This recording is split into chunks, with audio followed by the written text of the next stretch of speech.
안녕하세요. 오늘부터 이제 3월 달에 전공 완성반 서양음악 이제 시작이고요. 이제 우리 직강생님들은 어제 국악도 들으시고 이제 또 연달아서 이제 서양음악 들으시니까 체력적으로도 진짜 많이 힘드실 것 같은데 이제 빨리 적응을 하시면 됩니다. 저희가 3에서 5월 달 동안은 강의가 제일 많은 시기고 이제 강의가 많은 만큼 이제 복습이랑 이제 문제 풀기 이런 게 허덕일 수밖에 없어요. 그리고 이제 약간 각오하시라고 지금 말씀을 드리는 거예요. 첫날이니까. 그래서 이제 이 시기에는 사실 강의만 제때 잘 들어와도 상위권에 속합니다. 그래서 강의를 이제 잘 밀리지 않는 게 굉장히 중요하고 이거는 인강 선생님들 들으시라고 말씀드리는 거고요. 그리고 이제 저희 오늘 클래스는 이제 문제풀이가 많아요. 화성학도 그렇고 이제 우리 그 심화반도 그렇고 기본 1호반 때도 그랬고 문제가 많은데 이 부분에 대해서도 진짜 빨리 익숙해지셔야 돼요. 이거는 이제 국악할 때 OT에서도 말씀드렸는데 남들보다 좀만 더 잘하면 되거든요. 근데 남들이 내가 두려워하는 걸 남들도 두려워해. 근데 내가 그 부분만 극복을 하면 남들보다 이제 유리한 위치에서 시험을 볼 수 있다. 이렇게 생각을 하시고 저희는 항상 합격하는 공부를 하겠다. 이렇게 생각하시면 좋을 것 같습니다. 그리고 저희 그 OT 내용을 잠깐 한 5분, 10분 정도 말씀을 드리려고 하는데요. 서양음악도 그렇고 국악도 그렇고 기본 이론반 내용에서 벗어난 내용을 가르치는 게 아니겠죠. 그런 거를 공부하시는 게 아니기 때문에 저희가 약간 나선형으로 이제 기본 이론반에서 교과서를 기본으로 해서 공부를 해왔고 어떤 틀로 이제 이루어져 있구나. 내가 전체 공부해야 될 범위가 뭐가 있구나. 이거를 보셨으면 그거를 한 번 더 복습을 하면서 그 이상으로 어디까지 해야지 내가 임용에 대한 대비가 되겠다. 요거를 보시는 게 지금 3에서 5월 달 동안 하시는 거거든요. 그래서 지금 제가 화면에 띄워놓은 것처럼 이 기본 이론 교재를 선생님들이 같이 보시면은 제가 매번 수업 시작할 때 우리가 1, 2월 달엔 이렇게 공부를 했었다. 혹은 이제 3월부터 들으시는 분께는 1, 2월 달에 이렇게 공부를 했었구나. 그리고 교과서에는 이렇게 설명을 하고 있구나. 이런 것들은 선생님들이 확인을 하시고 그 틀에다가 근데 개론서까지 우리가 보고 나니까 이런 내용까지 우리가 알아야 되는구나. 그 다음에 기출문제도 저희가 볼 거잖아요. 기출문제를 보면은 거기서 여기까지 확장을 시키는구나. 이런 거를 선생님들이 맛보기를 하시는 게 3에서 5월입니다. 그렇게 하시고서는 이제 6월 달에는 이제 기출만 보면서 문제풀이에 대한 연습을 하시고 그리고 7월부터는 이제 설명하는 그런 강의는 없는 거잖아요. 그때부터는 이제 무조건 100% 풀고 해설 듣고 이렇기 때문에 자신의 공부가 정말로 되는 거는 사실 7월부터라고 생각하시면 돼요. 그래서 3월에서 5월은 이런 식의 방향으로 가고 있기 때문에 너무 욕심을 내서 매 수업을 내가 100% 소화 안 하면 난 못 넘어간다. 이렇게 생각하시면 안 되시고 그냥 내가 정해놓은 요일이 돌아왔으면 그때 그 시간 맞춰서 강의 듣는 거를 최우선 목표로 하시고 그리고 이때 풀었던 것들은 저희가 또 중요한 것들은 문풀 때서 또 할 거거든요. 그러니까 이제 너무 놓치는 거에 대한 그런 두려움보다는 크게 한번 돌고 빨리빨리 이거 회독을 하는 게 훨씬 더 낫다라고 생각을 해주시면 되겠습니다. 그리고 우리 교재에 대한 얘기를 어제 그 국악할 때 얘기를 안 했어가지고 말씀을 드리자면 우리가 지금 이 1, 2월 교재는 이제 그 교과서 가지고 만든 거고요. 서양음악 같은 경우는 들배하고 들배 선곡집 요게 지금 자료거든요. 교재거든요. 그래서 들배가 제가 갖고 있는 게 보니까 2014년판이더라고. 그래서 되게 오래됐을 텐데 여러 가지 버전이 있으시겠지만 크게 달라진 내용은 없다 보니까 선생님들께서 이제 그냥 수업 들으실 때는 무리가 딱히 없으실 것 같아요. 그렇게 하셔서 이제 수업 진도 나갈 거고 이때는 물론 이제 들배를 읽으면서 가는 것도 중요하고 읽으면서도 갈 건데 그것보다도 약간 국악 때도 느끼셨겠지만 내가 이해를 하는 게 되게 중요해요. 이해를 하고 대신에 제가 제가 미리 이제 다 읽어오기 때문에 읽어온 부분에 제가 이 나가는 부분에 대해서는 이거는 중요하다 하는 것들을 체크하게 도와드릴 거고 그거를 또 문제로 연습하시게 도와드릴 거거든요. 그렇게 해서 저희가 이제 11주 동안 이제 공부를 하게 되어 있고요. 그 다음에 음악 교육 얘기는 뭐 내일 해도 되겠지만 음악 교육이 사실은 약간 숨통이 트이는 시간이 아닌가 싶어요. 그러니까 그게 이제 시간도 짧아요. 우리 강의 시간도. 근데 음악 교육은 아무래도 이거를 많이 물어보셔서 그런데 그 교육과정이랑 그 다음에 우리가 음악교육론 요거를 병행하면서 매주 갈 거거든요. 그래서 이제 교육과정을 따로 하실 필요는 없으시고요. 저랑 같이 하실 건데 교육과정을 어차피 외우는 거잖아요. 근데 외우는 것도 그냥 이제 눈으로 많이 보는 것도 중요하지만 결국에는 내가 쓸 수 있어야지 되는 거잖아요. 그래서 그런 쓰는 연습 같은 거 계속 하실 수 있게 연습 문제 만들어 드릴 거고 그 다음에 음교론 같은 경우는 진짜 다 맞으실 수 있게 하겠다. 물론 다른 것도 마찬가지로 그런 목표를 가지고 있지만 음교론은 약간 투자 대비 아웃풋이 좋은 과목인 것 같아요. 제가 봤을 때는. 그래서 좀 더 재밌게 하실 수 있을 것 같아요. 어떻게 보면은 지금 직강은 국악, 서양음악, 음악교육 이 순서대로 가고 있는데 제일 빡센 거, 그 다음에 빡센 거, 그 다음 빡센 거, 약간 이 순서대로 가는 것 같거든요. 그래서 약간 토요일 날 약간 매를 맞은 것 같은 느낌이셨을 텐데, 서양 음악은 아무래도 이제 서양 음악을 공부하신 분들이 더 많으시고, 그 다음에는 좀 많이 들어봤었던 내용들도 있다 보니까 그게 많이 부담이 되시진 않을 거예요. 근데 다만 아시다시피 서양 음악은 범위가 더 넓죠. 그래서 우리가 가지고 있는 세 가지 과목 중에서 범위가 가장 넓고, 그 다음에 악전이나 이론에 대한 부분, 화성학에 대한 부분, 이런 것까지 되게 많이 공부를 하셔야 되기 때문에 수업에서는 이해와, 그 다음에 어제 말씀드린 것처럼 내가 안 된 부분 찾기, 그리고 그걸 문제로 연습하기 하시고, 집에서는 안 된 부분에 대한 복습을 한다, 이렇게 생각을 하시면 제일 효율적으로 공부하실 수 있을 것 같습니다. 그리고 저는 이제 들배를 하면서 좀 부족하다 싶은 부분은 오늘도 이제 보충 자료가 있는데 약간 중세가 좀 많은 편이고요. 보충 자료나 이제 그런 악보 같은 것들을 매번 드리긴 할 거거든요. 그래서 그때마다 이제 출처를 말씀을 드릴 거고요.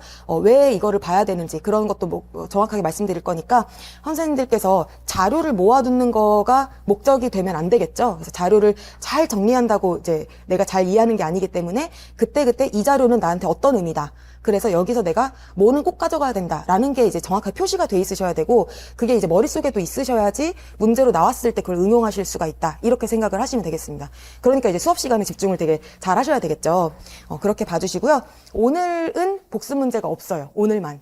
제가 어저께 국악을 해보니까 약간 시간이 좀 모자랄 수 있겠다 싶어가지고, 이제 서양 음악은 이제 같이 복습을 이렇게 1, 2월 내용으로, 교과서 내용으로 하고, 그리고서는 이제 들배 보시면서 수업을 나가고, 그 이후에 이제 문제 풀고, 요렇게 해서 오늘은 하려고 하거든요. 그러면은 우리 한번, 이 교재를 펼쳐볼 텐데요. 이거 다 있으시죠, 이제? 요거 이제 있으실 거고, 저희가, 이 교재는 음악사 위주로 되어 있어요. 그래서 이론은 음악의 기초 이론이라고 해서 김홍인 선생님 책을 제가 교재로 써놨거든요.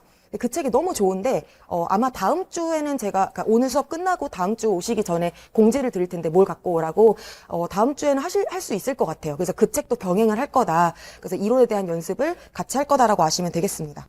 자, 그러면은 이 책은 음악사 위주라고 했잖아요. 오늘의 목표는 이제 고대 음악은 빠르게 보고, 그 다음에 중세를 끝까지 나가긴 나가되 문제 연습은 한 그 절반까지, 그러니까 아르스 안티카 이전까지 하는 거를 지금 목표로 하고 있거든요. 그래서 다음 시간까지 해서 중세를 마치는 게 목적입니다. 그렇게 알아주시고 우리 한번 같이 보도록 할게요. 이게 이제 지난 교과서에서 봤었던 부분인데, 고대 음악에 뭐가 있는지만 빠르게 볼게요. 일단 주요 개념은 에토스 한 가지. 그래서 에토스가 무엇이냐? 성격과 관습을 이제 윤리적 측면에서 말하는 것이다. 약간 요 정도. 그리고서는 이제 이 파란 박스나 이 책에 있는 모든 것들은 교과서 안에 있는 텍스트를 제가 가지고 온 거지 딴 데서 긁어온 게 없거든요. 그래서 이거는 이런 내용까지 교과서에 있었구나 하고 따로 읽어보시면 되겠고요.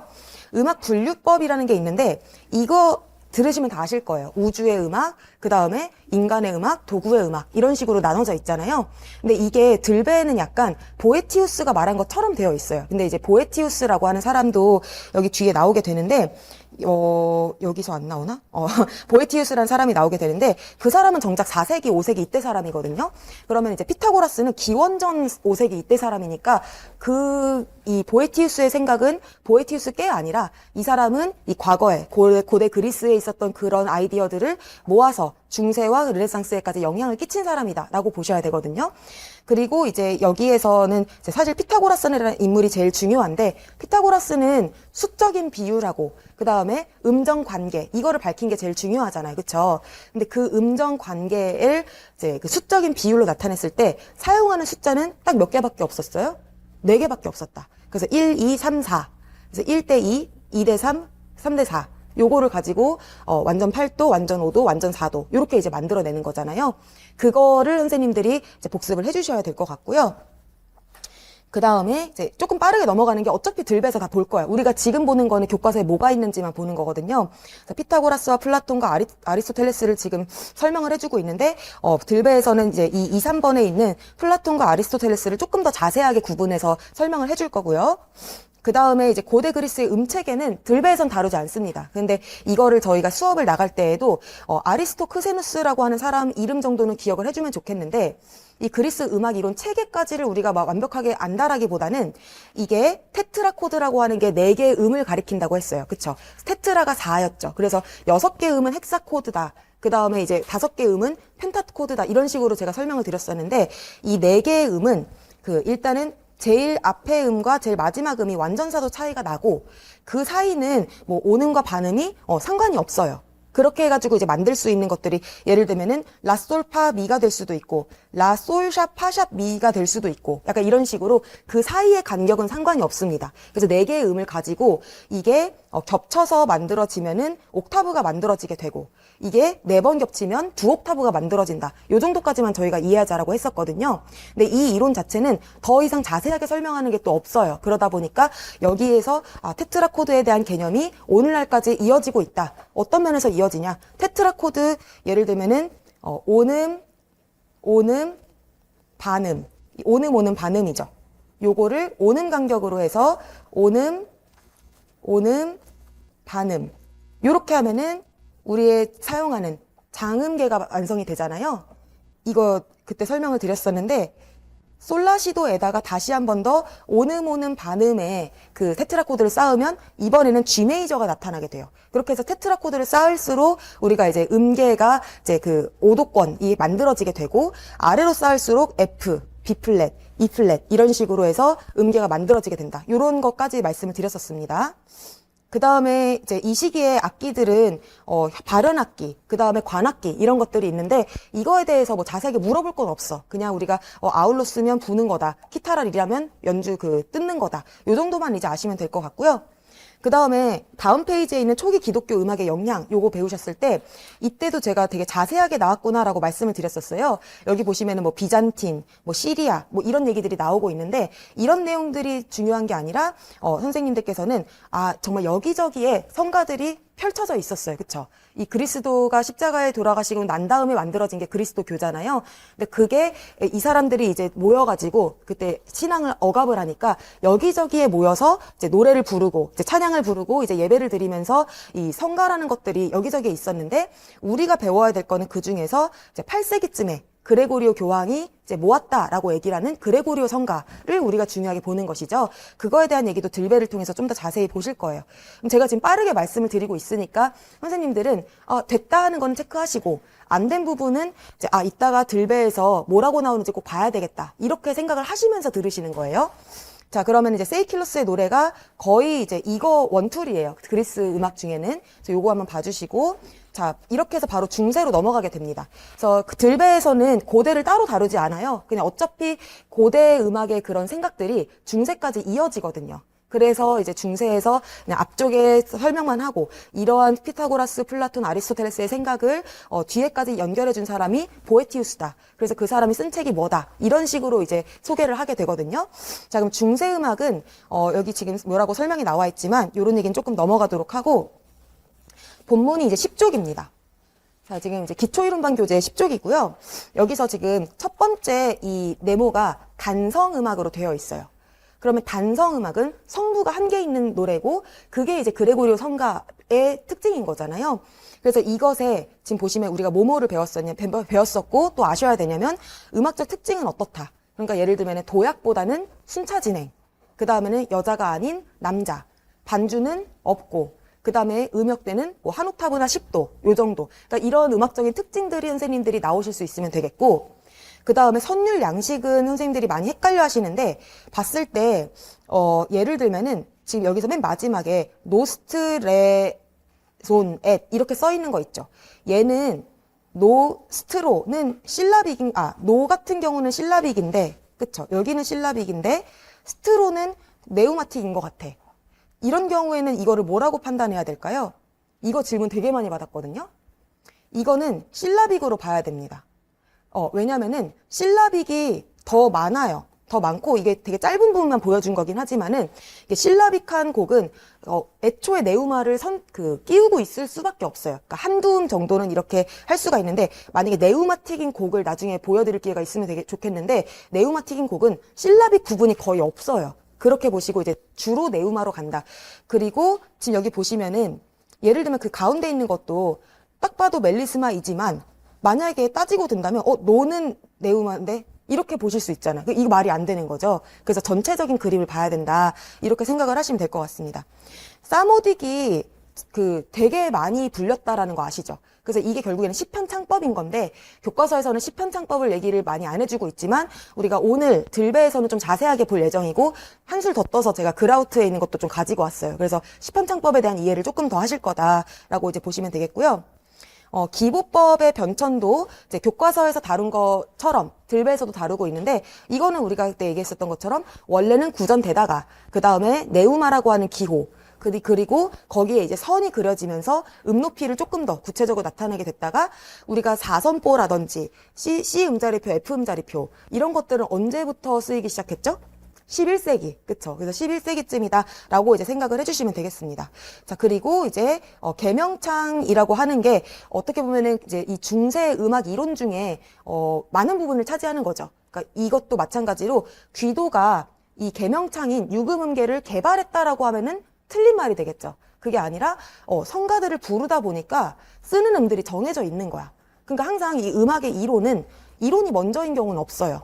그래서 이제 우리가 이렇게 연주를 했을 때 소리가 좋더라 라고 하는 거에서부터 이게 옥타브구나를 인식을 하고 5도라는 걸 인식을 하는 거지 5도가 좋으니까 이렇게 하자 이게 아닌 거잖아요. 그러니까 모든 문화권에는 다 옥타브라는 개념이 다 있거든요. 그럼 누가 가르쳐서 하는 게 아닌 거죠.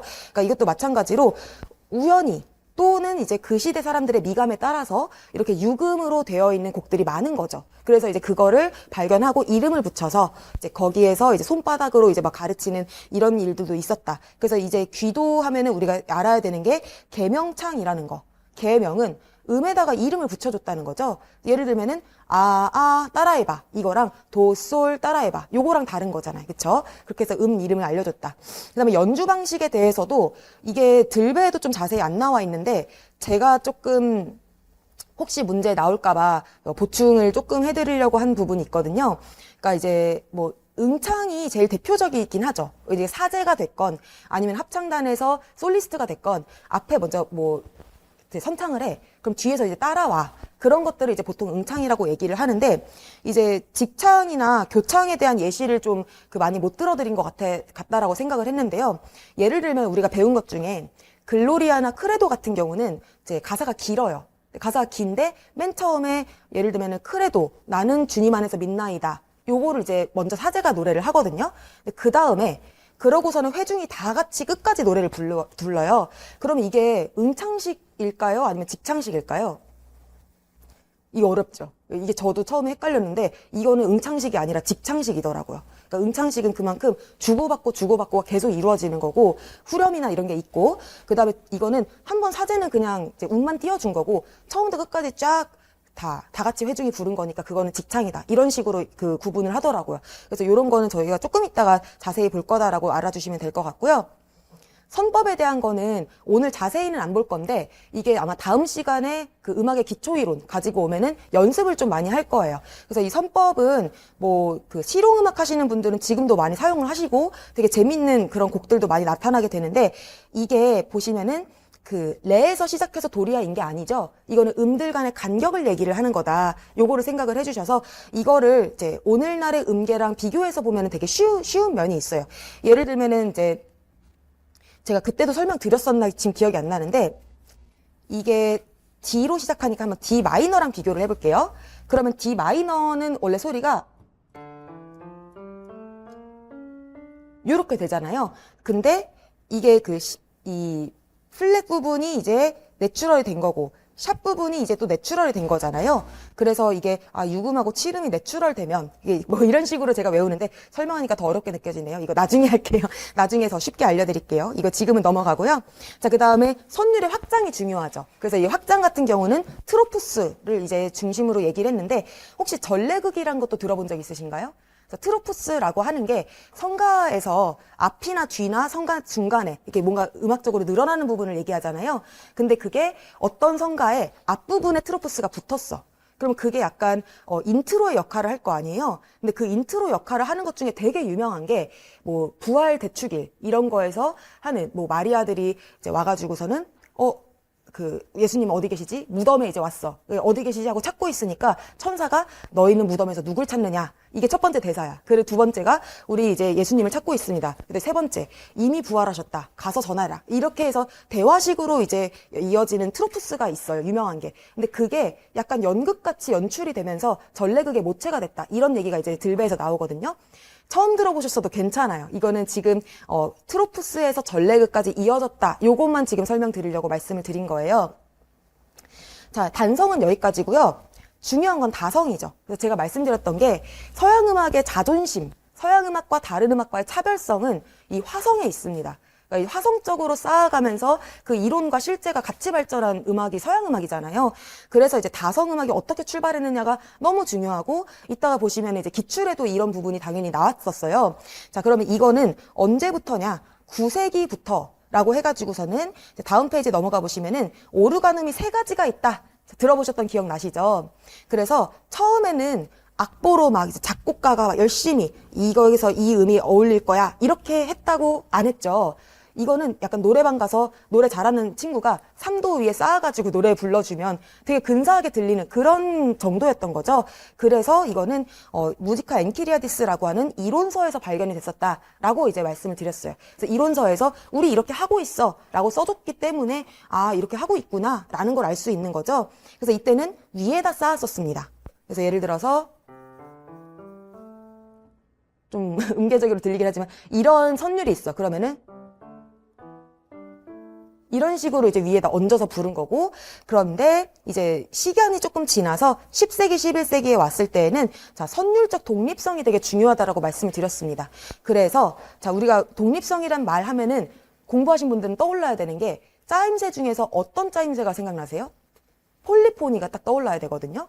그러니까 호모포니와 폴리포니의 차이는 호모포니는 주선율이 한 개고 나머지가 뒷받침. 이거라면 폴리포니는 각자가 독자성을 가진 건데 지금 그게 이제 움트고 있는 게 10세기, 11세기인 거예요. 그래서 이때 뭐 음정 대 음정 이런 말이 이제 대위라는 용어의 기원이 됐다고 하는데 대위도 폴리포닉한 음악에서밖에 없잖아요. 그렇게 생각을 하셔서 독립적인 그런 인식을 하게 됐다. 그러다 보니까 성부 교차가 빈번해졌다라는 것까지 아실 거고요. 제일 중요한 게 어떻게 보면은 이 꾸밈 오르가눔 혹은 장식 오르가눔이라고 하는 건데 이때는 이 테너가 아래에서 길게 끌게 되기 때문에, 그러니까 이제 원래 성가가 아래에서 길게 끌기 때문에 테너라는 이름을 갖게 됐고, 그 다음에 그 위에 있는 성부는 두플룸이라는 이름을 갖게 됐고, 그 다음에 잠시만 프린시팔리스 아까 전에 반대로 설명했다. 어머, 아까 전에 밑에다 하는 거다. 죄송해요. 제가 반대로 생각을 했어. 처음에 이제 밑에서 깔아주는 거. 그래서 주선율이 위에서 먼저 들리는 걸로 이제 외우셔야 되겠고, 꾸밈 오르가눔이 이제 밑으로 온 거예요. 그래서 우리가 생각했을 때도 사실은 제일 위에 있는 게 잘 들리잖아요. 자연스럽게. 그런데 이제 이게 바뀐 거죠. 그래서 테너의 역할은 뭐냐면은 실제로 잘 들려서 테너에 넣은 게 아니야. 이거는 약간 상징적인 의미인 거죠. 성가를 건드리지 않고 거기다가 두플룸을 꾸며주게 되었다. 이렇게 이제 보셔야 되겠고, 여기선 중요한 게 음악적 관심이 생겨난 거예요. 원래는 성가를 건드리면 안 돼. 이게 8세기, 9세기, 10세기, 11세기 계속 이어져 오다가 12세기에는 성가보다 이제 더 위에서 내가 꾸며주고 이런 것들에 눈을 뜨게 된 거죠.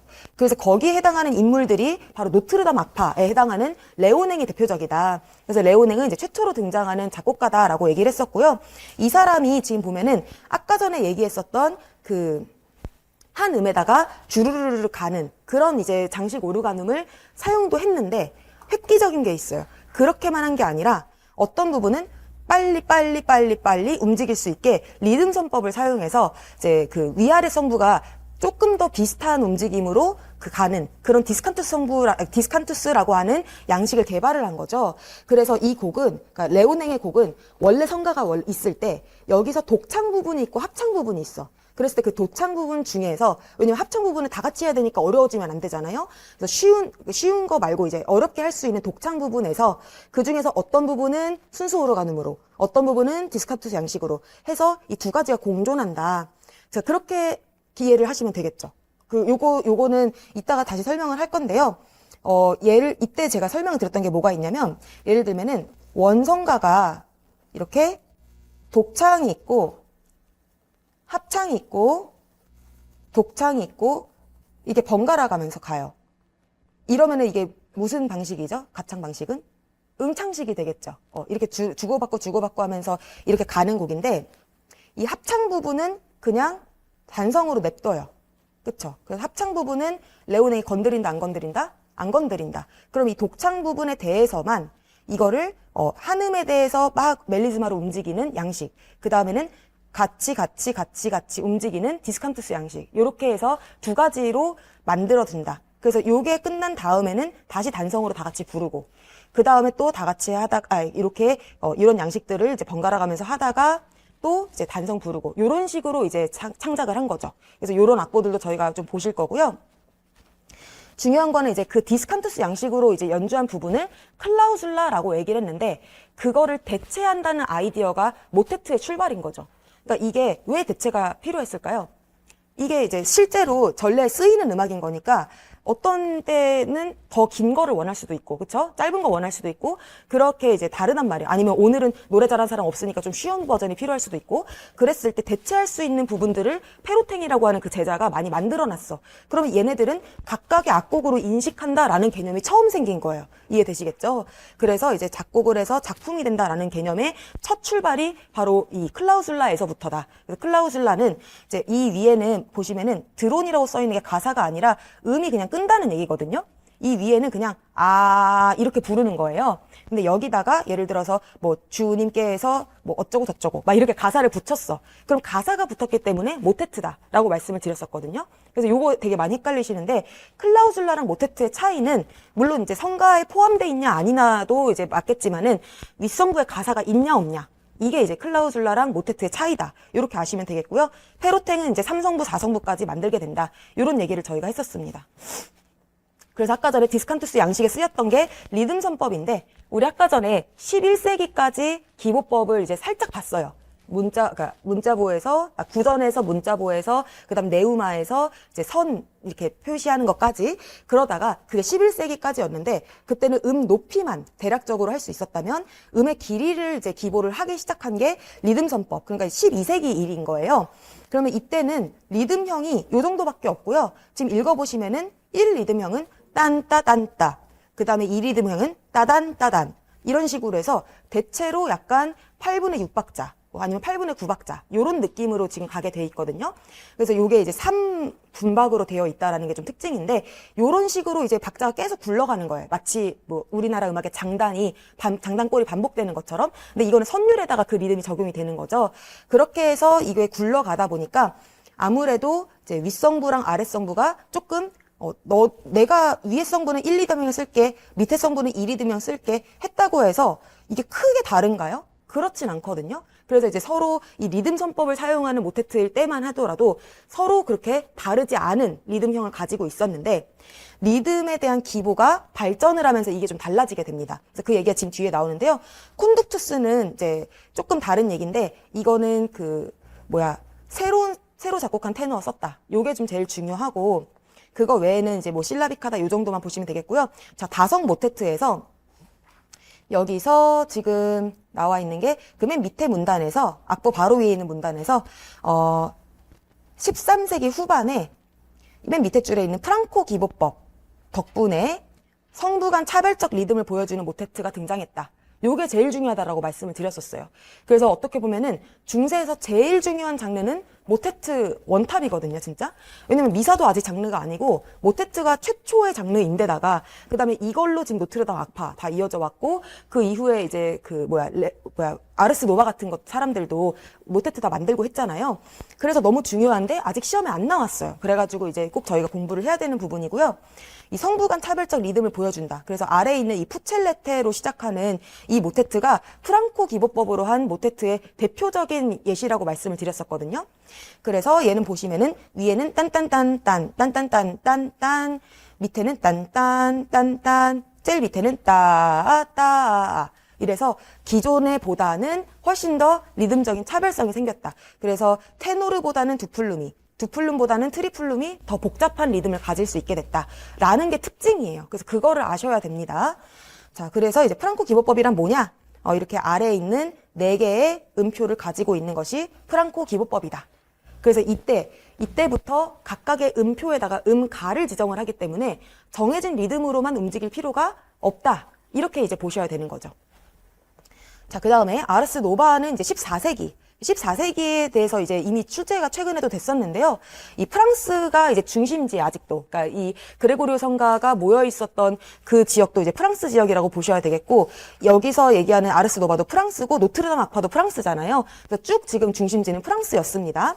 그래서 여기서 비트리가 이제 이론서를 써서 이 아르스 노바라고 하는 제목을 가지고 왔는데, 이거는 지금 보시면은 기보 체계가 발전됐고 리듬 체계를 새로 채택했다라고 얘기를 했어요. 그래서 이거에 대한 게 뭐냐면은 뭐 이분박에 대한 동등한 허용, 그 다음에는 기존에는 이제 두플렉스 롱가, 브레비스, 세미브레비스 이렇게 4개밖에 없었는데 그 아래 미니마, 세미미니마 이런 식의 더 작은 음가들을 이제 차용했다라는 것을 이제 얘기하고 있었습니다. 말이 되게 빠른 것 같죠, 지금? 좀 빨라요. 죄송해요. 네, 이게 느리게 좀 할게요. 그렇게 해서 여기서 변화가 생겨났고요. 14세기의 모테트에는 아이소 리드믹 리듬이라고 하는 기법이 적용이 됐어요. 그래서 우리가 기법을 얘기했을 때는 그 아까 전에 순수 오르가눔 양식과 디스칸투스 양식 얘기했었잖아요. 11세기. 근데 그러고 나서 어떤 기법을 사용했다라는 거는 이제 이 동형 리듬 기법이 되게 중요한 거예요. 그래서 이 기법 같은 경우에는 아시겠지만 리듬 패턴과 선율 패턴을 매칭을 시키는 거죠. 그래서 내가 어느 리듬골과 어느 선율형을 만들어 놨어. 그럼 이게 이제 음표가 각각 뭐 하나는 12개고 하나는 24개로 구성되어 있다. 그러면은 이게 돌아가면서 맞물리게끔 해주는 게 그게 이제 동형 리듬 기법입니다. 그래서 이것에 대해서 결과가 또 중요하죠. 그래서 지금 13세기에는 각성부의 리듬에서 모테트가 많은 차이를 보였는데 14세기에는 위의 두 성부 사이에 리듬적인 차이가 거의 없어졌다.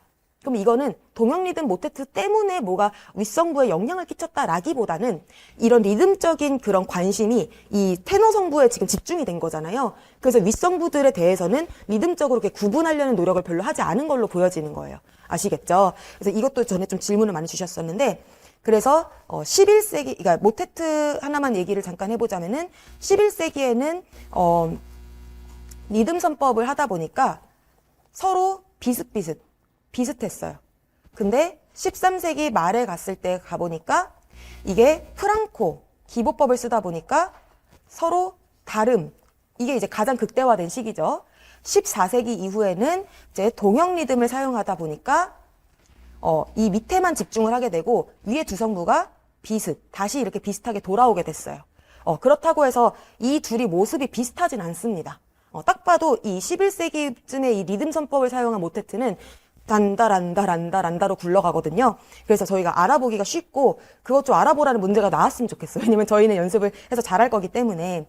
자, 그러면은 여기까지 보셨고, 마쇼에 대해서는 그냥 노트르담 미사 한 가지만 지금 소개를 하고 있거든요.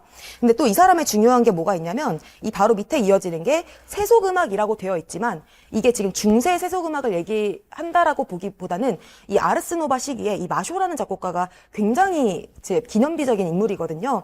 이 사람이 이런 뭐 미사, 그다음 모테트만 종교적인 것만 만든 게 아니라 세속음악에 대해서도 되게 예술적으로 끌어올린 사람이에요. 그러다 보니까 기존에는 세속음악이 이제 뒤에 나오는 부분인데 뭐 트루바두르의 노래다, 그다음 트루베르의 노래다 이렇게 돼 있으면 가사가 약간 연인이 사랑을 나누는데 친구가 망봐줘. 그러면은 얘는 알바 형식이야. 그 다음에 되게 양치기 아가씨랑 귀족이랑 이제 서로 눈이 맞았는데 양치기 아가씨가 거절을 해. 그러면 얘는 파스토렐레야. 이런 식으로 가사에 의해서 이거를 음악을 이제 구분을 했었는데 이제는 음악을 가지고 구분을 하게 된 거예요. 그래서 지금 비를레 발라드 롱도라고 하는 게 어떤 형식을 가지고 있냐, 요거를 우리가 이해하는 시간을 가졌었고, 물론 이제 오늘 본문에서도 하실 건데요. 지금까지 중세 세속음악에 대해서 2번 출제가 됐는데 둘 다 이 세속음악의 형식을 물어보는 문제가 나왔었어요. 그래서 이제 형식들은 굉장히 중요하다라고 이제 보시면 되겠고, 같은 시기 이탈리아의 음악을 트레첸토 음악이라고 한다. 트레첸토 음악을 되게 단순하게 이제 여기서도 세속음악을 이제 3가지로 보여주고 있는데요. 이 마드리갈, 발라타, 카차 요 정도로 이제 기억을 해주시면 되겠고, 이것들은 마쇼 같은 그런 세속음악에 걸출할 인물이 없었기 때문에 이거는 이제 정형시 형식이라고 보기보다는 이러이러한 음악적 특징을 주로 공유하고 있더라. 요 정도로만 저희가 이제 정리를 할 수가 있습니다. 그래서 요 내용을 좀 가볍게 저희가 봤었고, 란딘이라는 사람은 이제 들베에서 란딘이 종지로 좀 소개를 해주고 있는데 교과서에서는 그냥 약간 이름만이라도 한번 보세요. 요 정도로 지금 나왔었거든요. 그 다음 14세기 후기의 음악은 무지카 픽타와 아르스 수틸리오르인데, 픽타는 시험에 나올 만도 한 것 같아서 저희가 조금 연습을 나중에는 좀 더 할 거예요. 근데 이거는 쉽게 얘기하자면 이제 귀도가 인정한 음들을 오늘 배울 거거든요. 근데 그 음들이 아닌 거를 이제 픽타라고 하는 거예요. 그래서 그거를 저희가 조금 이따가 좀 자세히 보실 거고, 그 다음에 수틸리오르라고 하는 거는 정말 이 악보로 설명이 그냥 끝나는, 약간 정말 어떻게 보면은 보이는데 치중한 악보? 그래서 이제 실제 음악이 어땠을 것이다에 대한 알려고 하는 노력조차 저희는 하고 싶지 않아요. 그렇죠? 이게 실제로 어떤 음악인지 우리 알기 어렵잖아요. 그래서 이거는 그냥 좀 가볍게 넘어가면 될 것 같습니다. 그다음 세속음악의 인물들, 그래서 이 내용들은 많지가 않잖아요. 누가 있었고 그 사람들이 어떤 특징을 가지고 있고 이런 것들이 이제 많지가 않은데 투르바두르랑 트루베르 같은 경우에는 이 사람들이 프랑스에서 이제 활동을 했잖아요. 그리고 이제 세속음악이다 보니까 마쇼의 그런 정형시 형식이랑 조금 겹치게 돼요. 그러면 이제 마쇼 같은 경우는, 그러니까 우리가 세속음악 하면은 보통 약간 음유시인들이 돌아다니면서 노래를 한다고 생각을 해보세요.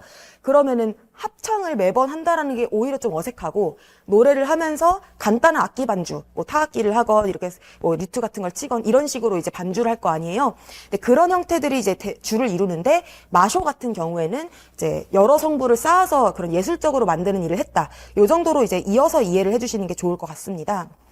그 다음에는 이제 중세 악기 같은 경우는 이제 나중에 악기 할 때 그냥 한 번에 쭉 보는 게 오히려 나을 것 같아요. 그래서 이때도 그냥 발연악기, 차른악기, 관악기 이런 것들이 있었다. 그냥 그 정도로만 보시면 될 것 같고요.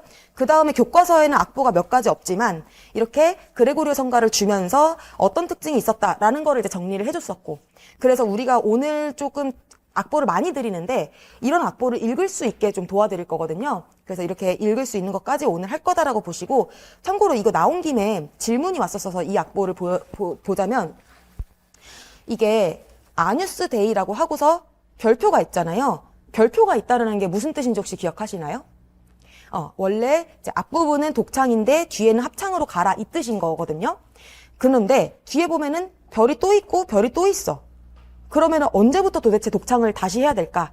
약간 이게 지금 헷갈리실 수 있는데, 잘 보시면은 이 겹세로줄 같이 생긴 이 구획을 기준으로 해서 아뉴스 데이라고 하는 노래 가사가 반복이 되고 있어요.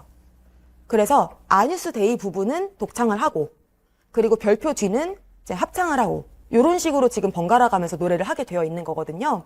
그래서 이 겹세로줄이 우리 요즘은 겹세로줄이 있으면은 뭔가 조표가 바뀌었다거나 박자표가 바뀌었다거나 할 때 쓰는 건데, 이때는 여기서 문장 끝났다를 알려주는 거거든요. 그래서 끝났고 음악적으로도 구획을 지금 얘기를 해주는 거예요. 그래서 이제 아뉴스 데이가 다시 해서 3번 반복을 하게끔 되어 있는 이런 형태입니다. 요 정도만 보여도 진짜 많이 보시는 거고요. 말 나온 김에 위에 이렇게 짧게 되어 있는 마디선 있죠. 요거는 가사에서 쉼표가 있는 부분을 그렇게 표시를 해줘요. 그래서 그레고리오 성가 문제가 최근에 나왔었던 게 그거를 가지고 합창 편곡 악보를 했는데, 거기서 지휘를 하면서 그 문제 혹시 기억나시나요? 이거를 어떻게 특징을 해야 되냐 이런 문제가 나왔었는데, 그 문제도 결국에는 그레고리오 성가의 이런 음악적인 특징이 뭐냐를 물어보는 문제인 거거든요. 근데 음악적인 특징이 제일 중요한 게 뭐냐면 이 가사가 중요한 거예요. 음악이 아니라. 그러니까 이 가사를 전달하는 게 중요하기 때문에 가사에서 쉼표가 있어 음악도 쉬어야 돼. 이해되시죠? 그러니까 여기서도 마찬가지로 점점 돼 있으면 이게 구절이 하나 끝난 거거든요. 가사가 쉬었어? 음악도 쉬어야 돼. 이런 식으로 호흡을 짧게 해주는 거를 표기를 한 거예요. 그래서 이런 것도 저희가 좀 읽을 수 있으면 악보가 훨씬 더 가깝게 익혀지실 것 같고요. 그러면은 이제 그 다음에는 성 요한 찬가가 너무 중요하니까 이건 이제 보시자마자 이거 귀도 얘기고 계명창 얘기고 이렇게 11세기고 이런 게 바로바로 나오셔야 되겠고, 파스카의 생을 찬미하라. 이거는 오늘도 보실 되게 중요한 곡이고 시험에 단독으로도 나온 적이 있어요. 예전이긴 하지만. 그래서 이것도 지금 봤을 때 악보에 있는 많은 힌트들, 세쿠엔치아라고 써 있는 이게 힌트가 이제 무슨 뜻인지라든지, 아니면 1번이 이제 뭘 얘기하는 거라든지 그런 것들도 이제 오늘 저희가 볼 거고요. 이 악보 보니까 지금도 보이시죠? 이렇게 독창과 합창이 나눠질 때 쉬어라. 약간 쉼표 있고 여기서 문장 끝났으니까 이렇게 음악적으로도 구획 나눠주고 이런 것들 좀 보이시죠? 그래서 결국엔 중요한 게 음악의 중요한 게 아니라 가사를 잘 전달하는 게 음악의 역할이었기 때문에 그 억양과 호흡을 살려서 노래하는 게 되게 중요했다라고 아시면 되겠습니다. 그 다음에 베네딕 카무스 같은 경우는 그냥 오르가눔의 예시로 이렇게 나온 거라서 저희가 자세히 보진 않았고요. 이렇게 해서 보고 나니까 길진 않으시죠? 이 상태에서 저희가 들배를 한번 펼쳐보도록 할게요. 자, 들배에서 처음에 15쪽부터 한번 보겠습니다.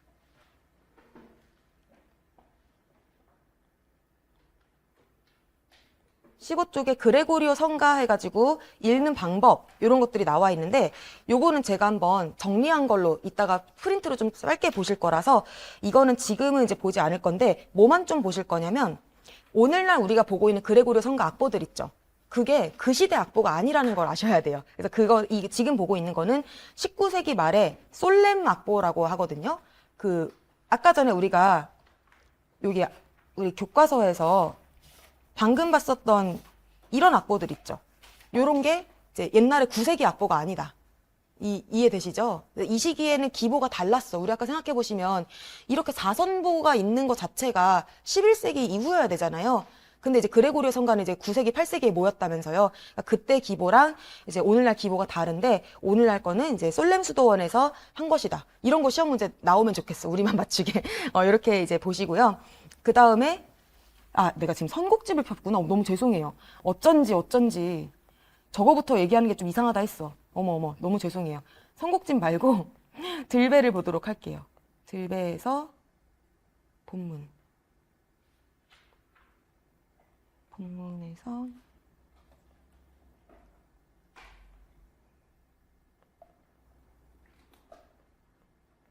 네, 찾았다. 여기가 11쪽이네요. 11쪽에 중세부터 시작을 하죠. 그 이유는 고대 이 아이디어를 그대로 가지고 왔기 때문에 고대 얘기까지 그냥 하는 거야. 잘 생각해 보시면은 그리스랑 프랑스는 좀 많이 떨어져 있잖아요. 근데도 이제 서양에서는 이 그리스를 나의 근원으로 여기길 원해요. 그러니까 문화적으로든 예술적으로든. 그래서 이제 그거랑 이어져 오는 것을 되게 오랫동안 원해왔다라고 생각을 하시면 되겠습니다. 자, 중세 종교음악 해가지고서요, 나오는 얘기가 자, 단어 자체도 그 이후에서 붙은 거고, 그쵸? 그 중간에 있다, 미들 에이지다, 이렇게 얘기를 하게 되고요. 그리고 고대 문화가 칭송을 했어. 이 고대는 막 저기 원시시대가 아니라 이제 고대 그리스를 얘기하는 건데, 그때가 좋다 보니까 전통이 단절돼 있었던 시기는 암흑인 거야. 그러니까 이제 중세에 대해서 그렇게 고운 시각으로 기록을 한 건 아니었던 것 같아요. 그리고 이제 르네상스 때는 이 중세랑 우리는 달라라는 생각으로 좀 출발을 했기 때문에 그때는 이제 이 중세에 대해서 그렇게 긍정적으로 생각하진 않았었다. 자, 그렇지만은 모든 분야와 마찬가지로 밑에서 세 번째 줄처럼 중세는 고대 전통을 계승하였고 서양음악 기초를 확립하는 중요한 시기였다라고 얘기를 하고 있어요. 그래서 오늘 양이 조금 있는 편이긴 합니다. 그래서 그 다음에 나오는 게 고대 그리스 음악 전통과 계승 이렇게 되어 있거든요. 자, 그래서 처음에 나오는 인물이 피타고라스죠. 그래서 이 사람에 대한 설명은 저희가 조금 넘어가도록 할 거고요. 여기서 이제 수적인 비율만 저희가 좀 보실 텐데 13쪽에 1대 2는 옥타브 음정, 그쵸? 그 다음에 2대 3은 완전 오도, 3대 4는 완전 4도. 요거를 선생님들이 기억을 하셔야 되겠죠. 그래서 요거는 예전에 피타고라스 음계 그 산출법이랑 3분손익법 같이 묶어서 이제 기출 나온 적도 있었고, 최근에도 또 이제 문제가 나온 적이 있었습니다. 자, 이렇게 해서 음악에도 우주의 조화로움이 존재한다라고 믿었던 것처럼 이제 우리가 이 음악이 좋아야지 사람에게도 사람이 소우주이기 때문에 여기다가도 조화가 만들어지고 되게 좋은 것이다. 그 조화를 하모니라고 얘기를 하거든요. 그래서 우리가 지금 하모니, 화성학이라고 얘기하는 것도 거기서 이제 이름이 나온 거예요. 그래서 뭔가 음악과 우주와 인간 이런 것들이 연결돼 있다고 생각한 게 동서양이 좀 같다라는 게 신기하지 않나요? 그래서 그런 아이디어를 가지고 있었고 플라톤과 아리스토텔레스를 간단하게 좀 볼게요. 어렵진 않습니다. 둘 다 제자였는데요. 플라톤 같은 경우는 자, 좋은 음악과 나쁜 음악 여기만 밑줄을 쳐주시고요. 이분법적인 사고를 한 거죠. 좋냐 아니냐. 근데 좋은 음악의 기준은 뭐냐면은 국가에 도움되냐 아니냐 이건 거예요. 그래서 지금 잘 보시면은 이 사람이 국가론이라는 책을 썼잖아요. 플라톤이. 그래서 저도 제목만 아는데 거기서 음악에 대한 얘기를 한 거거든요. 그래서 여기 내용을 보시면은 음악과 예술 교육은 중요하다. 라고 얘기를 했어. 그래서 이게 되게 우리 음악교육 하면은 음악교육 할 때 플라톤이 되게 중요하게 다뤄지는 게 왜냐면 음악교육이 왜 필요한지에 대한 그 이유를 얘기해 준 사람 중에 하나라서 그래요. 그래서 이게 영혼 속에 들어온다. 영혼을 지배한다. 오늘날이랑 조금 생각이 다르죠. 영혼을 지배하고 바르게 배우면 우아하지만 그렇지 않으면 반대된다. 이렇게 얘기를 해서 선한 사람이 되겠다. 이런 거를 목표로 하고 있어요. 여기서 말하는 선한 사람도 다스리기 좋은 사람이라고 생각을 하셔야 되겠죠. 말 잘 듣는 사람. 이렇게 생각을 하셔야 되는데 이 생각은 이제 좋은 음악과 나쁜 음악을 구분하고 있는 게 조금 과하긴 하지만 어쨌든 오늘날에도 좋은 음악을 들려줘야 돼. 누구한테? 애기한테. 요러면 이제 태교 음악인 거죠. 그래서 그런 식으로 이제 응용을 하실 수 있다라고 생각해 주시고요. 아리스토텔레스는 이분법에선 벗어났어. 그러니까 모든 음악은 각각의 에토스가 있는 거예요. 그래서 이 음악은 이런 에토스, 저 음악은 저런 에토스 이런 것들이 있는 건데 내가 슬플 때 슬픈 음악을 들으면 플라톤은 안 좋다고 말을 한 거야. 그거는 사람 처지잖아. 일 열심히 안 하잖아. 이렇게 지금 된 건데 아리스토텔레스는 그걸 통해서 어떤 감정의 카타르시스를 느끼면서 작용을 하게 된다. 그러니까 둘 다 음악이 작용을 한다라는 거는 동일한데 이분법적으로 얘기했으면 플라톤. 그 다음에 어떤 음악이든 인정. 이렇게 얘기를 하면 아리스토텔레스. 이렇게 이제 보시면 될 것 같습니다. 자, 그렇게 보시고 바로 넘어가요. 고대 그리스 이렇게 3명이 답니다. 그 다음에 보에티우스 와보시면은 음악의 원리에 대하여라고 하는 책이 있어요. 책 제목은 좀 기억해 두시는 게 좋거든요. 혹시 몰라서. 오르프 슐베르크를 한번 물어본 적이 있어가지고 최근에 요거를 이제 음악의 원리에 대하여 요거 알아두시면 좋을 것 같고요. 이 사람이 한 일이 뭐냐면 이제 그리스 학자의 음악 이론을 정리한 거죠. 그래서 이 사람은 되게 중요한 게 어디를 좀 밑줄 치실 거냐면 9세기 이후의 중세 때부터 르네상스 중반기까지 음악 교과서로 이게 사용이 됐다는 거예요. 아시겠죠? 근데 그 내용이 고대 그리스 이론이라는 거죠. 그래서 고대 그리스 이론이 르네상스 때까지 영향을 계속 끼쳤다. 그래서 대표적으로 생각을 해보시면은 피타고라스 율도 어떻게 보면은 자연적인 그런 수의 비율로 만들어진 음정들을 쌓아서 만든 거잖아요. 근데 거기서 조금씩 바꿔서 한 게 이제 순정률. 근데 이제 우리 아시다시피 르네상스 때까지는 순정률을 사용했었죠. 근데 바로 그때 오면서 이제 우리가 평균율 되게 수학적으로 접근을 하고 그때부터 좀 많이 달라졌다라고 생각을 하시면 되겠습니다. 다음 페이지 넘어가셔서 우주음악, 인간음악 이런 얘기 아까 설명을 드렸었고 우리가 봐야 될 거는 5번째 줄에 우리가 일반적으로 말하는 음악은 이제 기악의 음악, 도구의 음악, 인스트루먼트라고 얘기를 합니다. 그렇게 해서 실제의 음악을 가장 낮은 수준의 음악이라고 얘기를 했고 우주의 음악은 귀에 안 들리는 거죠. 인간의 음악도 마찬가지고 그 다음에는 이제 음악인이 연주자, 작곡가, 이론가가 있는데 그 중에 이론가가 제일 높게 평가된다. 본인이 이론가라서 그런 거 아닐까 약간 이런 생각도 드는데 어쨌든 그만큼 음악의 실제보다는 이게 우주를 담고 있냐 아니냐 이런 게 훨씬 더 중요했던 거죠. 이해되시겠죠? 자, 그래서 중세와 그리스도교를 한번 와볼게요. 자, 이거를 이해하는 거 쉽지가 않다라고 얘기를 하면서 일단은 먼저 문화와 음악을 이해하재요. 그래서 제가 이따가 영상도 좀 보여드릴 텐데 지금도 유럽 여행 가면 성당이 되게 볼거리잖아요. 그쵸? 근데 걔네들이 그 성당들 되게 막 몇백 년, 막 1000년 이상 된 것들 있는 거 아시죠? 그러니까 그 시기에 중세에 진짜 쥐떼랑 살고 정말 빵 주워 먹고 막 흙탕물 마시고 막 이랬었잖아요. 그러니까 흑사병 퍼지고 그런 시절에 그렇게 의리의리한 교회가 있으면 거기가 진짜 문화와 모든 것의 중심지인 거거든요. 심지어 이제 정치적으로나 아니면 사회적인 역할도 다 했었던 거죠. 그러니까 너무너무 이제 거기에 가서 얻는 경험이 이 사람들한테는 너무 중요한 거야. 그러니까 어떻게 보면은 예배를 드리는 것도 되게 중요하지만 거기서 뭔가 음악적으로 아니면 그런 비주얼적으로 감동을 얻고 가는 것도 이 사람들한테 되게 큰 거였다. 이렇게 이제 알아두시면 되겠고요. 자, 그러면은 이제 다음 페이지 넘어가 보시면은 이렇게 교회 사람들이 일반적으로는 가. 그런데 그런 사람들 말고 아예 나는 진짜로 종교인이 되겠다. 이런 사람들은 어디에 이제 소속이 되냐면 수도원이라는 곳에 가게 되거든요. 그러면은 이제 모든 전 세계의 종교에는 음악 활동이 항상 같이 있어요. 없는 그런 예시가 아예 없어요. 그래서 이제 수도원에서도 마찬가지로 그냥 도만 닦고 이런 것이 아니라 여기서도 이제 음악적인 일들이 같이 있다. 그래서 그거를 저희가 볼 건데 교과서에서는 짧게 다뤘었는데 뭐냐면은 바로 성무일도. 성무일도에 대한 얘기를 오늘 조금 할 거고, 일반적으로 교회에서 사람들이 와서 하는 거는 미사, 이렇게 해서 두 가지가 제일 대표적인 종교적인 활동이었다라고 이제 아시면 될 것 같습니다. 자, 그 다음에 뭐 조금 넘어가서 뭐 장미의 이름 뭐 이런 거는 읽으실 수 있으면 읽어보시고, 그 다음에 음악의 일반적 특징, 요거 우리 아까 전에 얘기했었죠. 이거 어렵지 않죠? 예를 들어서 음역은 넓다 좁다?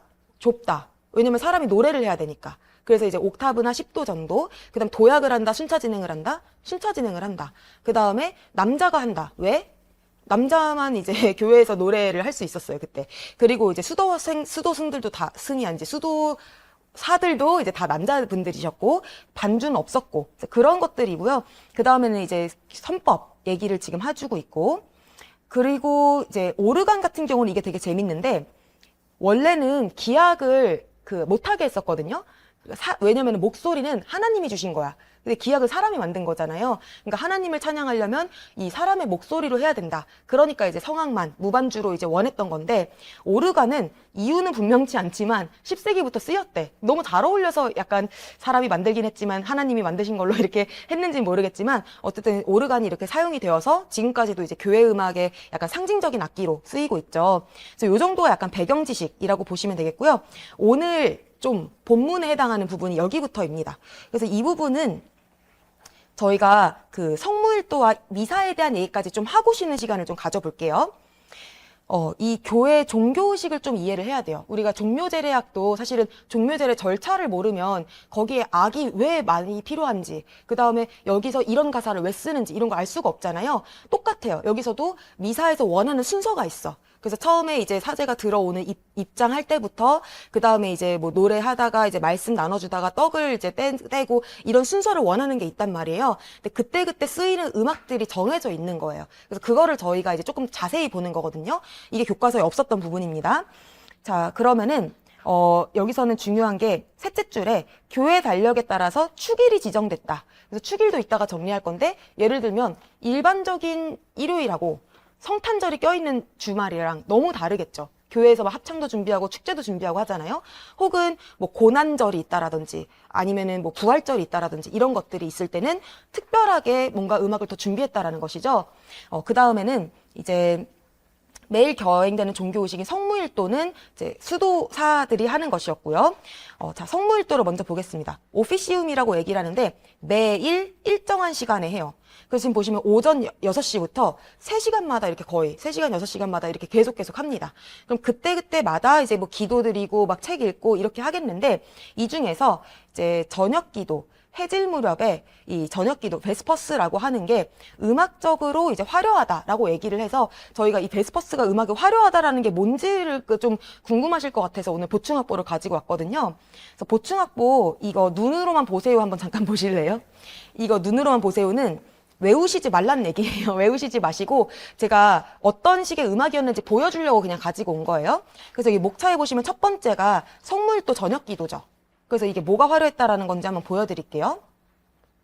그래서 1페이지 다음에 2페이지 가보시면은 이 성무일도 전례 순서라고 해가지고 처음에 벌스라고 되어 있는 거는 이제 성경의 절을 의미해요. 그러니까 이제 거의 낭송이나 다름없는 거고요. 이것도 지금 악보를 보시면은 음들이 많지가 않습니다. 거의 시편창이랑 비슷해요. 이렇게 낭송음에서 좀 끌고 있는 이런 식이거든요. 보이시죠? 그러니까 성무일도는 음악이 있기는 있어도 그렇게 막 음악적으로 막 보여주고 이런 게 아닙니다. 그래서 이렇게 벌스로 시작을 하고, 그 다음에 주로 이렇게 시편을 다 같이 낭송을 하는데, 시편 낭송은 아시다시피 시편창으로 하죠. 시편창으로 할 때 우리가 낭송음을 정해놨으면 약간 시작에서 그 낭송음까지 조금 올라갔다가 그 낭송에서 주님께서 말씀하시기를 어쩌고저쩌고 이렇게 조금 내려가는 식으로 종지를 한단 말이에요. 근데 이렇게 시편창은 항상 뭐랑 세트냐면 저 안티폰이랑 세트예요. 그래서 저 안티폰이랑 시편이 세트라서 이 두 가지를 묶어서 이제 같이 보통은 악보에 실어놓게 되거든요. 시편은 이제 나온 김에 악보를 잠깐 보자면 1절부터 지금 10절까지 있어요. 제가 이제 중간을 이제 생략을 한 건데, 보시면은 시편 자체가 약간 이렇게 중간에 이렇게 땡땡이 있죠. 그래서 앞부분은 선창, 뒷부분은 후창, 이런 식으로 지금 구분이 되어 있습니다.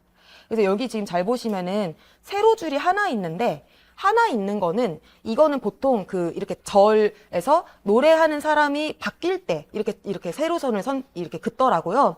없는 경우도 있겠지만 시편처럼 이렇게 앞부분하고 뒷부분이 나눠질 때는 음악적으로 이렇게 선을 그어 놓더라고요. 그래서 이렇게 해가지고 앞부분을 뭐 어쩌고저쩌고 불러서 낭송음 알려주면은 거기서 받아가지고 나머지 사원사들이 이제 노래를 부르고 이거는 G에서 종지를 하는 그런 종지다. 이거를 지금 보여주고 있고요. 어려우시죠? 요거 자세히는 이따가 좀 볼 건데요. 지금 뭐만 볼 거냐면 이렇게 많이 했다라는 걸 제가 보여드리고 싶은 거예요. 아시겠죠? 그래서 이거는 지금 다 악보를 자세히 볼 게 아니라 이렇게 뭐 짧은 레스폰스 소리 이거는 이제 응답이다라는 얘기고요. 찬미가도 들어있고 벌스도 있고 안티폰도 있고 이렇게 다양한 노래를 부르는 것이 저녁 기도였다. 약간 이 정도만 제가 보여드리려고 했어요. 그래서 이거를 악보를 자세히 보는 거는 나중에 중세 다 끝난 다음에 보시면 훨씬 더 눈에 잘 들어오실 것 같아요. 그래서 이거는 여기까지만 보도록 하고요. 자, 여기 보시면 모든 선물도 시간에 기도문은 읽는 거죠. 성경 독서도 읽는 거죠. 근데 시편은 낭송을 할 거야. 그래서 얘는 우리가 시편 창을 할 거고요. 그래서 시편 창 법을 저희가 좀 이따 배우실 거고, 찬미 같은 경우는 이제 성가예요. 근데 이제 얘는 특징이 유절로 되어 있는 거를 이제 찬미가라고 얘기를 해서 나중에 르네상스 때 찬미가를 가지고 이제 1절, 3절, 5절은 다 같이 합창. 그 다음에 2, 4, 6절은 이제 이렇게 윗성부 만들어가지고 합창, 성부 나눠가지고 합창. 이런 식으로 이제 그 뒤패가 만들기도 하거든요. 혹시 기억나시는 분 있으신가요? 없으시죠? 네.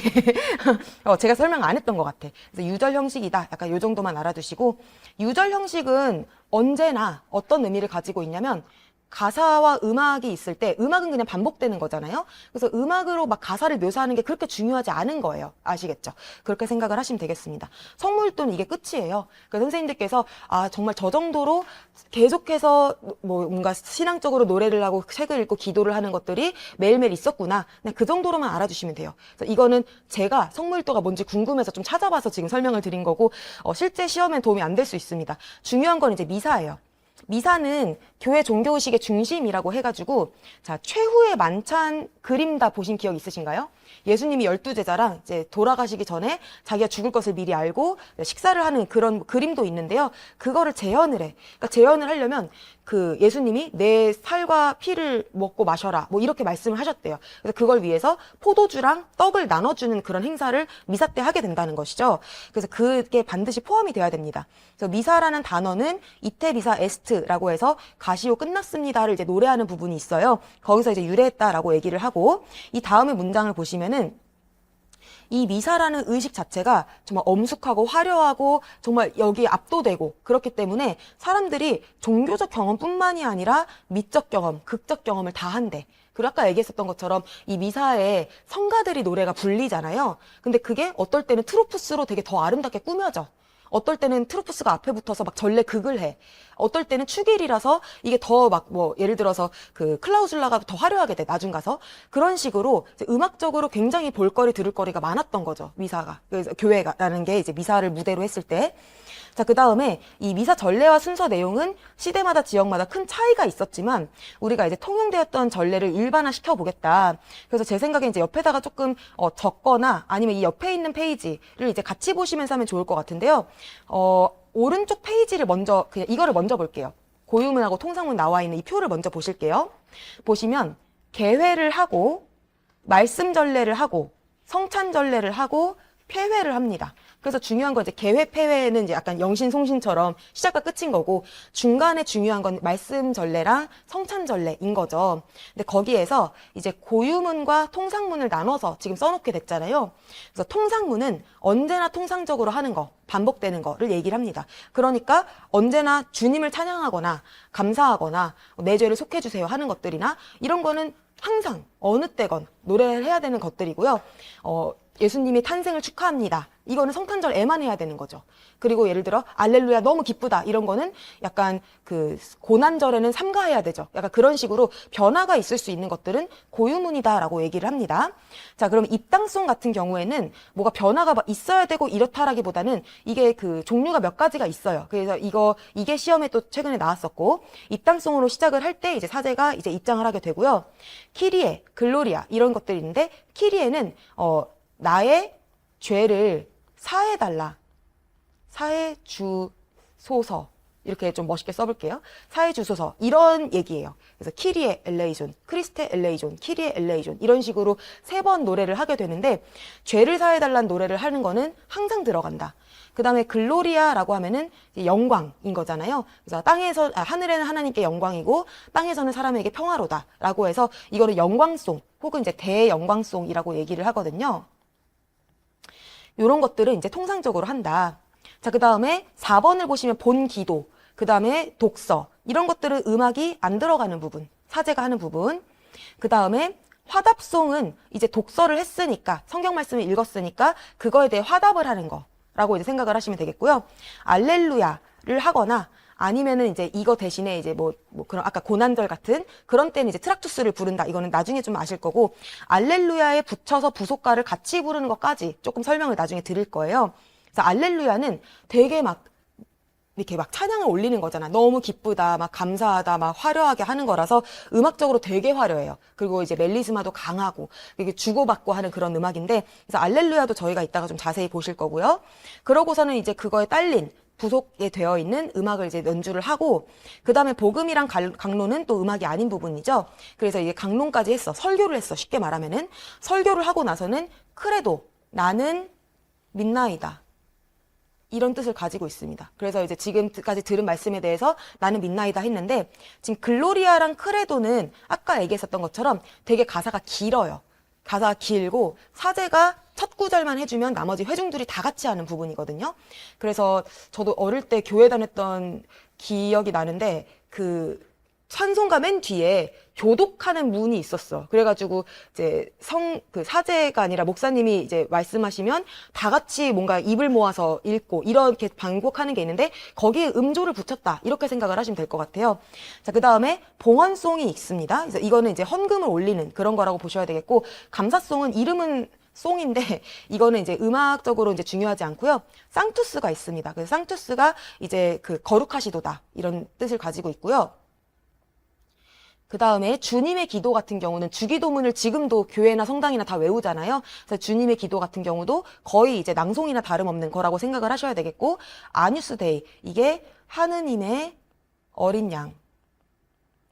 그래서 이게 예수님을 얘기하는 거죠. 그래서 우리가 그 전에 외웠었던 게 키글 크상아 요거 기억나시죠? 이것들이 이제 통상문에 해당한다라고 얘기를 했는데 조금 더 자세히 그래서 이것들은 이제 어떤 음악적인 특징이 있는지 가사는 어떤지 그게 음악이랑 어떻게 관련이 있는지 이런 거를 저희가 좀 주로 볼 거예요. 그 다음에 이제 영성체송을 하고 기도한 다음에 이때미사 에스트 요것도 마찬가지로 주고받고 이런 식으로 이제 노래를 하거든요.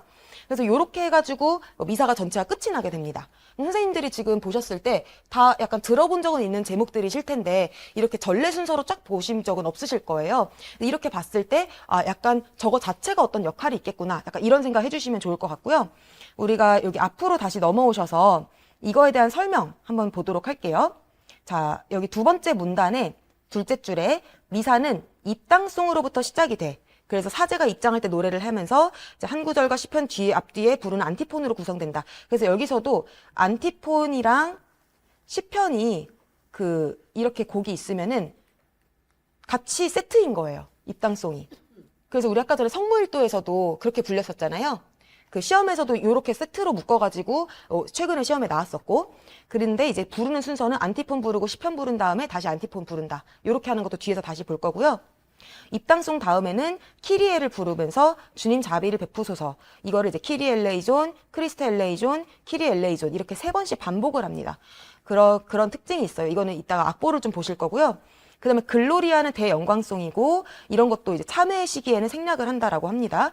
그리고 사제가 하늘 높은 곳에 영광이라고 하는 게 이게 지금 글로리아라고 하는 거에 이제 첫 번째 가사고요. 말씀 전례가 끝난 다음에 화답송과 알렐루야를 응답하는 방식 여기 동그라미 쳐주실게요. 그래서 응창식의 대표적인 게 화답송과 알렐루야입니다. 그 화답송은 영어가 아니라 이제 라틴어로 보면은 그레주알레라고 돼 있거든요. 그래서 그레주얼리 하면은 우리가 약간 단계적으로 이런 뜻이잖아요. 그레주알레가 층계송이라는 걸로 또 번역이 되거든요. 그래서 이게 그러니까 노래 부르는 사람들이 층계에 이렇게 차차차차차 이렇게 서가지고서는 노래를 하기 때문에 그 층계송이라고도 합니다. 그래서 그레주알레라고 했을 때 화답송이라는 것만 알아들으시면 될 것 같고요. 그 다음에 부활절 같은 때는 알렐루야에 이어서 부속가가 이어지기도 한다. 그러니까 부속가는 말 그대로 시퀀티아, 이게 시퀀스가 뒤따르는 이런 뜻을 가지고 있잖아요. 그래서 알렐루야가 되게 메인이고 화려해. 이걸로 막 이제 막 음악적으로 되게 고조가 됐어. 근데 그 뒤에 끝나기 아쉽고 뒤따르는 음악이 더 붙는 거예요. 약간 그렇게 생각을 하시면 좋을 것 같아요. 그래서 부속가는 알렐루야 뒤에 이어져서 오는 것이고, 참회할 때는 알렐루야 대신에 트락투스, 이거를 이제 번역했을 때 복음전 노래라고도 하는데 보통 이제 그냥 트락투스라고 얘기를 하거든요. 그리고 이제 크레도를 하면서 글로리아랑 크레도는 둘 다 사제가 먼저 한 구절 하면 합창단 이나 회중이 다 같이 이렇게 이제 나머지 구절을 쭉 하는 거다라고 이제 보시고요. 성찬했을 때 이제 봉헌송 한 다음에 쌍투스 하고 어쩌고 저쩌고 이렇게 하고, 이 뒤에 내용은 이제 방금 얘기했던 거랑 똑같아서 읽진 않도록 하겠습니다. 자, 그러면은 저희 조금만 더 하면 돼요. 여기 이제 평성과 그레고리 성가까지만 할 건데요. 자, 통상문과 고유문 다 아시는 내용이겠지만 이제 교회력에 따라서 이런 뭐 대림절, 성탄절, 부활절, 성령 강림절이 있대요. 그래서 이랬을 때 성경 말씀의 내용이 달라지기 때문에 미사 고유문이라고 해서 낭송 부분과, 자, 여기 네 번째 줄 밑줄 쳐볼게요. 음악적으로 중요한 입당송, 화답송, 알렐루야, 봉헌송, 영성체송, 이것들은 저희가 악보를 좀 봐놓는 게 좋겠죠. 음악적으로 중요하다라고 하니까. 그리고 이제 바뀌지 않는 부분, 통상문에 키글크상하 이렇게 있고요. 제일 중요한 거, 처음으로 저희 중요한 얘기 나왔습니다. 15세기 이후에 작곡된 미사 음악은 대부분 미사 고유문일까요? 통상문일까요? 통상문을 가사로 한다. 이게 너무너무 중요한 게 뭐냐면, 지금 15세기는 르네상스 시기거든요. 르네상스 시기에는 미사가 장르가 됐어요.